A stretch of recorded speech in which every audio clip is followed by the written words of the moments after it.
Hello, and welcome to Frugal Gamer.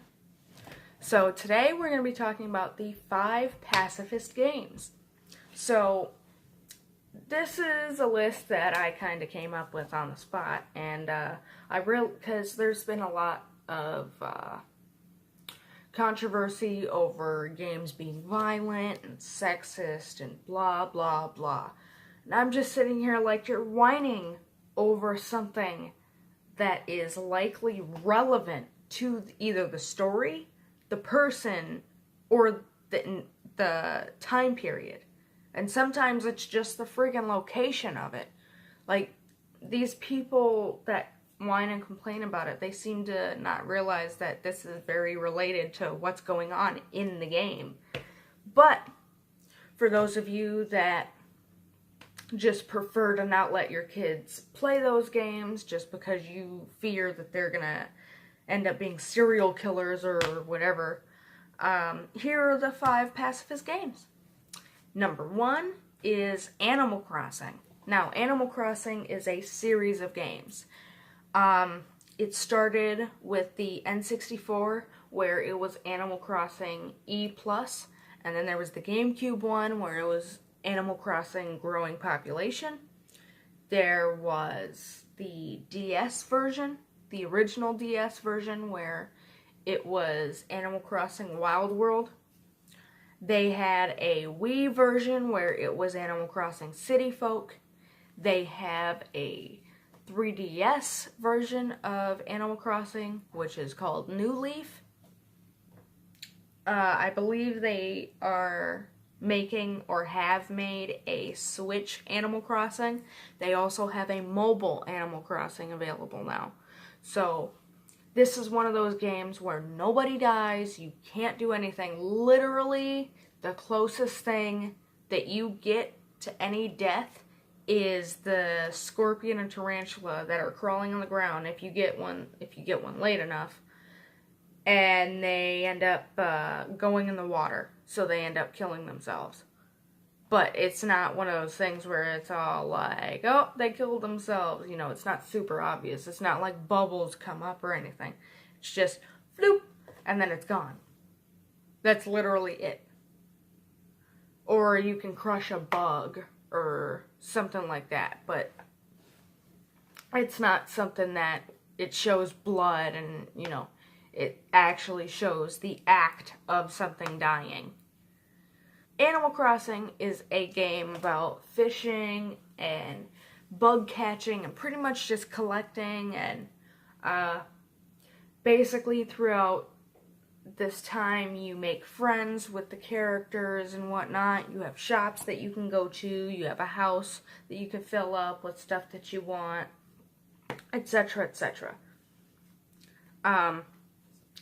Number 2 is Harvest Moon. Harvest Moon is a game about farming and settling down, pretty much. Harvest Moon, it basically is a game that is actually very educational, surprisingly enough, and so is Animal Crossing. But Harvest Moon was one of those games that really made me get into wanting to garden. And gardening is actually one of the things that helped me to start off my journey to try and get out there and be a businesswoman. Like, that was my first attempt to be a businesswoman, had to do with gardening. So, and then on top of that, I actually learned a lot of vocabulary in Harvest Moon about gardening, to the point where I actually had people thinking that I was better at gardening than I actually was.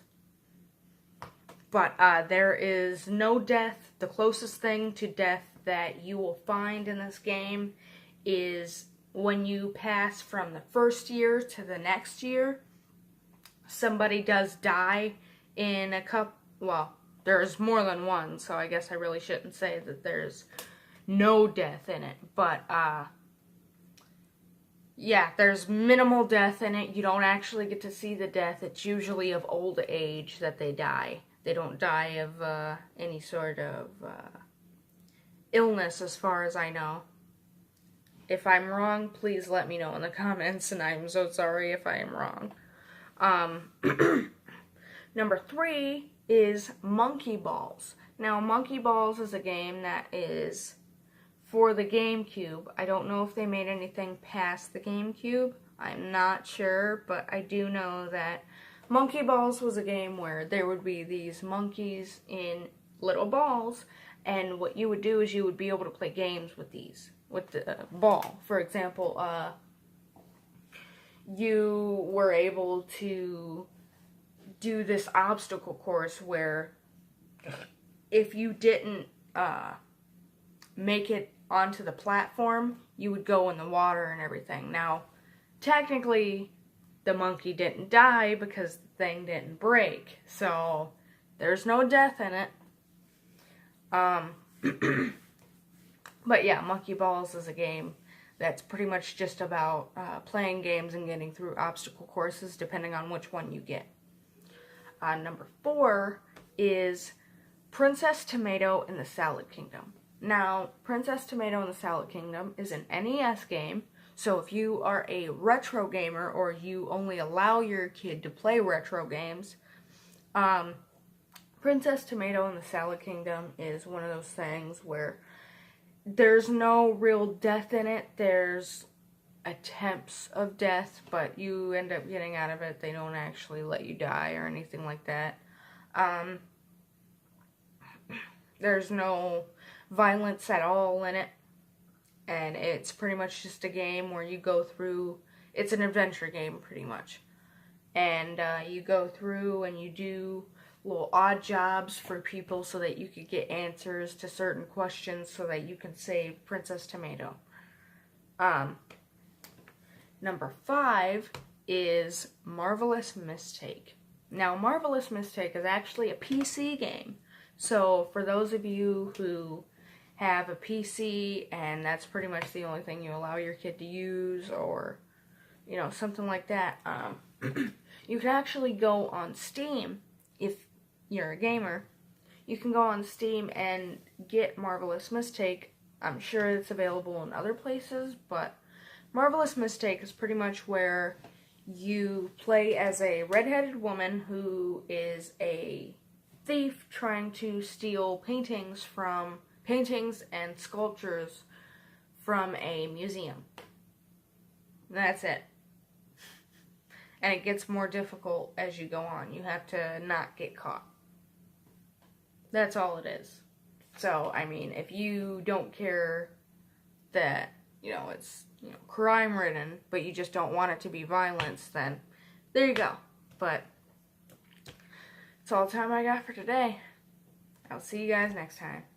Bye-bye!